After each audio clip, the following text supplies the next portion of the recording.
দুপুর বন্ধুরা। এবার দেখি আজকে মা কি রান্না করেছে। আজকে রবিবার। কি করেছো মা? ও মা মাংস দেখতে পাচ্ছি তো আজকে। হ্যাঁ আজকে চিকেন আছে, আজকে ভাত করে খাবার বাড়া অলরেডি বাড়ছে আজকে। তাড়াহুড়ো ছিল একটু, অলরেডি ভাড়া শুরু হয়ে গেছে। বলো কি করছো?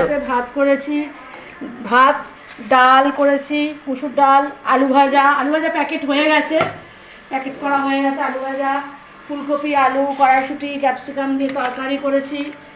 আর আছে এখানে রুই মাছ আছে, আর একজনের ভোলা মাছের অর্ডার ছিল, সর্ষে বাটা দিয়ে ভোলা মাছের এইসব প্যাকিং হচ্ছে এগুলো। ভোলা মাছের ঝাল করেছি। আর হচ্ছে বাড়ির জন্য পেঁপে দিয়ে আলু দিয়ে মাংস করে চিকেন করেছি, ঝোল করেছে, ঝোল করেছি, কাঁচা লঙ্কা দিয়ে করেছি। ডাল ঝোল নয়, পাতলা ঝোল করেছি, কারণ ছোট ছেলে খেতে চেয়েছে এটা। ওর খুব ইচ্ছে হয়েছে একটু কাঁচা লঙ্কা দিয়ে পেঁপে দিয়ে ঝোল খাবে, তাই করেছি। আর চাটনি করেছি, চাটনিটা প্যাকিং করা হয়ে গেছে। এই ছিল আজকে আমার দুপুরে আজকে মেনু। এই যে মেনু, এই ছিল আজকের মেনু। টাটা।